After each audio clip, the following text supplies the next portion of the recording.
आणि यानंतर एक महत्त्वाची अपडेट हाती येते। एसटी बँकेचं संचालक मंडळ एसटी बँकेच्याच अध्यक्षांच्या भेटीला गेले। महाव्यवस्थापक पदांची नियुक्ती करण्याची मागणी आहे आणि संचालक मंडळाकडून हीच मागणी अध्यक्षांकडे केली जाते। संचालक मंडळाने केलेल्या नियुक्त्या या महामंडळातील काही अधिकाऱ्यांकडून रोखण्यात आलेल्या आहेत आणि त्यामुळे अध्यक्षांकडे या नियुक्त्या पूर्ववत करण्याची मागणी संचालक मंडळाकडून केली जाते।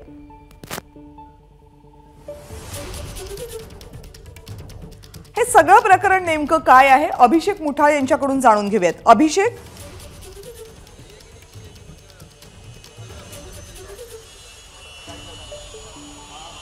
कविता, माझा आवाज येतोय?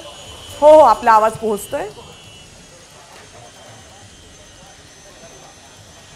कविता, थोड्याच वेळापूर्वी हे जे संचालक मंडळ आहे स्टेट ट्रान्सपोर्ट कोऑपरेटिव्ह बँकेचं ते जे नॉट रिचेबल आपल्याला संचालक होते ते इथं दाखल झाल्याचं आपल्याला पाहायला मिळतं। आपण बघू शकतो की हे काही संचालक मंडळातील सदस्य आहेत। एकूणच जे महाव्यवस्थापक लेखा असेल किंवा महाव्यवस्थापक ॲडमिन असेल यांच्या नियुक्त्या कुठेतरी रद्द कराव्या अशा प्रकारची मागणी जी आहे ती त्यांनी केल्याचं आपल्याला पाहायला मिळत आहे। आपण त्यांच्याशी इथं बातचीत करूया, नेमकं काय त्यांचं म्हणणं आहे।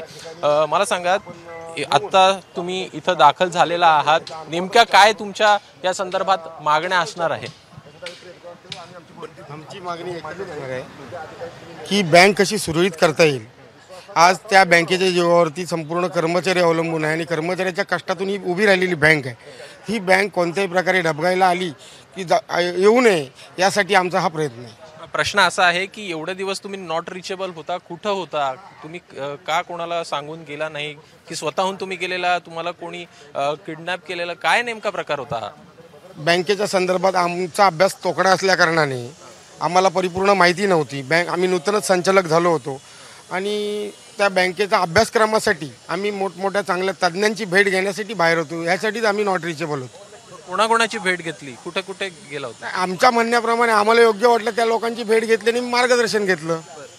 नेमका सध्याला जर का बघायचं तर 2 नियुक्त्या रद्द कराव्या अशा प्रकारची मागणी हे सगळे धरून लावता आहेत। कशा प्रकारे तुम्ही या 2 नियुक्त्यांकडे बघता आहात? कोणी या संदर्भात दबाव आणला होता की हे 2 नियुक्त्या कराव्या? कोणत्या? ज्या महाव्यवस्थापक ॲडमिन असेल किंवा लेखा संदर्भात तुमची मागणी आहे त्या संदर्भात?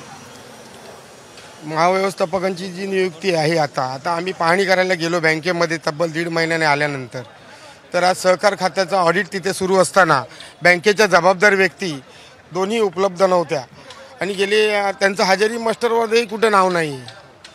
ह्या याच्यावर आम्ही हा विचार केला। काही नियुक्त्या ज्या आहेत सर त्या याच्यामध्ये अनधिकृत झाल्या अशी प्रकारची देखील ओरड तुमच्याकडनं करण्यात येते आहे। काय नेमका प्रकार आहे या संदर्भात? कसं आहे, पाठीमागच्या काळामध्ये जे काही अधिकाऱ्यांच्यावर भ्रष्टाचाराचे आरोप होते त्याच्या संदर्भामध्ये त्यांची चौकशी झाली, त्या अनुषंगाने त्यांच्या नियुक्त्या झाल्यात। त्या नियुक्त्या ह्या बेकायदेशीर आहेत मानण्यापेक्षा त्या चुकीच्या पद्धतीने झालेल्या आहेत। तर त्या नियुक्त्या आता आपल्याला त्या बँकेमध्ये असणारे अनुभवी तज्ज्ञ। पण प्रश्न असा आहे, तुम्ही सदावर्तेंसोबत आहात की सदावर्तेंसोबत नाही आहात हा प्रश्न पहिले क्लिअर। अजिबात याच्यामध्ये कुठेही शंका बाळगण्याचं कारण नाही आहे। आम्ही सर्व एकत्र आहोत आणि एकच आहोत। बँकेचं कामकाज सुरळीत करण्यासाठी आम्ही आमची भूमिका घेऊन पुढे जात आहोत। तर एसटी बँकेच्या संचालक मंडळाच्या या मागण्या आहेत ज्यासाठी ते अध्यक्षांच्या भेटीला पोहोचले। एबीपी माझा, उघडा डोळे बघा नीट।